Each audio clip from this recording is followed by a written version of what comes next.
Should the Lakers trade for Mitchell Robinson? The Lakers secretly or privately at least know and understand that they need a backup big. Is Mitchell Robinson the guy that could get the job done for them? I'm Sean Davis. Make sure you guys follow me on X/Twitter at Sean_DAVI. And let's break down this kind of trending topic with the New York Knicks trading for Karl Anthony Towns. There have been some rumors, and we're just gonna call them rumors for now, that the Knicks have been fielding calls and, taking interest or whatever potential deals for Mitchell Robinson. Now, let me start by saying I don't think anything happens right now for Mitchell Robinson. I think if a trade does happen, that would most likely be a trade deadline move. But with that being said, should they even entertain a Mitchell Robinson trade? So let's break down kind of the Mitchell Robinson, a player, and what that could potentially look like for the Lakers, and ultimately come to like a final verdict, if you will, on if the Lakers should trade for Mitchell Robinson. Now, for starters, the Knicks I don't think are done making moves. I don't think they can be done, like cap wise. They can't be done with making moves post the Karl Anthony Towns trade. But let me start by saying this: it would be really, really difficult without getting a third team involved to execute a trade for Mitchell Robinson due to the new tax aprons and things like that. That could get tricky for the Lakers and Knicks to, execute a single trade together. So they're almost exclusively going to need to get a third team involved unless they're somehow able to match salaries, which again would be really, really hard to do. But let's start off with Mitchell Robinson, a player. I think Mitchell Robinson defensively, good shot blocker. He in his 2023 season was really, really good defensively. I really like it as defensive plus minus per dunks and threes. Really, really graded out well. Was a really positive defensive player for that Knicks team. Good shot blocker, good rim protector, good post up defender as well. I'll give him that too. And he's a typical kind of like anchor big. They'll play and drop a lot, can protect the rim. And that's what you need. I think that is a prototype that if we're looking for a guy to simply back up Anthony Davis, and we're not really, hell bent on getting a big that can play next to AD, that's kind of the archetype I think you would want. A guy that can be kind of a defensive anchor for 4 minutes at a time while we give Anthony Davis his break, right? Mitchell Robinson is a good, he's a relatively good athlete. I don't think, relative to his position, I don't think he's a good finisher, which does kind of mess with his offensive upside a little bit for a team like the Lakers, for example, which is going to be very pick and roll heavy. There'll be times in New York where I just don't think he has great touch around the basket. I think if you put a body in front of him and force him to, especially if you're able to force him to put the ball down, at least for one like pound dribble before he's able to go back up, I do think you really, really going to struggle.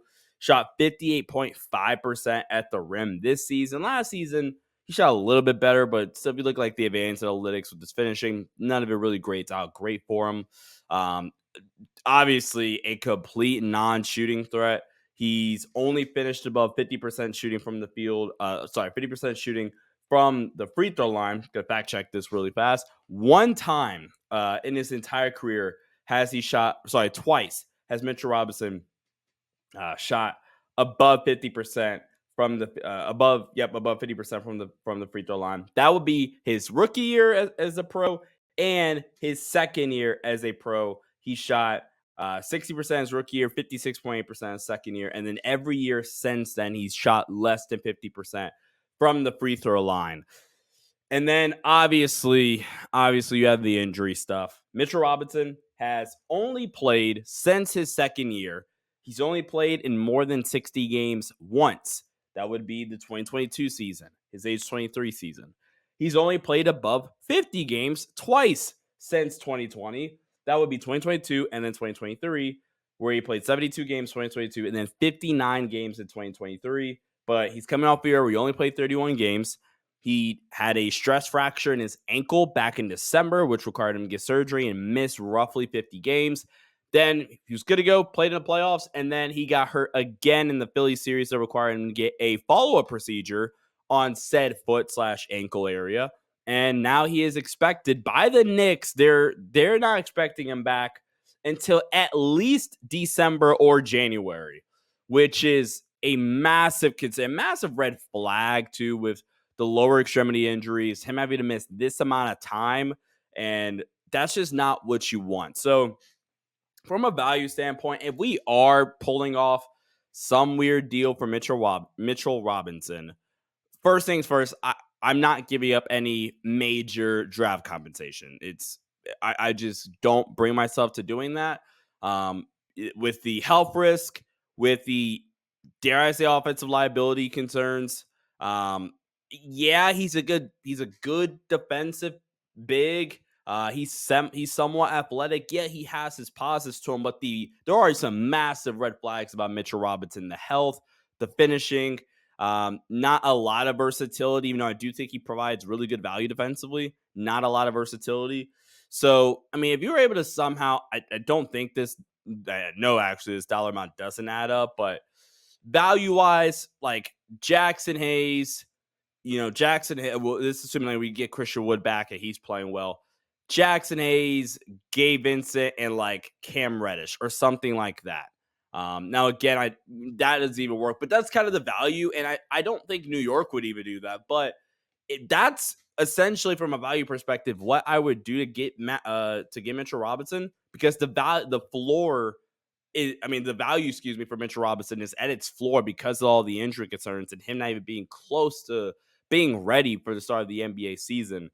So, with that being said, should the Lakers trade for Mitchell Robinson? I don't think so. For one, I'm of the proponent. I'm going to get somebody that can play next to Anthony Davis. You really, really hope that Christian Wood is able to get back healthy, because when him and Anthony Davis were playing on the floor together earlier in the season, the data really, really looks nice for those two guys, for that two-man grouping. So Christian Wood getting back in, I would just target other bigs. You want kind of that style of big, go get a Walker Kessler. This is more trending the unrealistic side, but see what Wendell Carter Jr.'s price tag is. You got to pay up more for those caliber guys. The Knicks are also in the Walker Kessler, trade market, but I would rather pay up for one of those guys that I have a better idea of what they are as players than the red flag I think that is Mitchell Robinson. So my answer to answer the question of this video, should the Lakers trade for Mitchell Robinson? My answer is no. Already injury prone as it is as a team, and adding this doesn't help your problem. But ladies and gentlemen, let me know what you guys think in the comment section down below. Should the Lakers be interested in trading for Mitchell Robinson? Let me know in the comments down below. Got some fun content on the way. Really, really excited for the season to get started. Media Day is today as well. So I'll be moving in throughout the day, but hopefully I'm able to get like a live stream up tonight after I catch up Media Day and get you guys thoughts and reactions. But thank you all so much. I'll catch you on the next one. Peace out.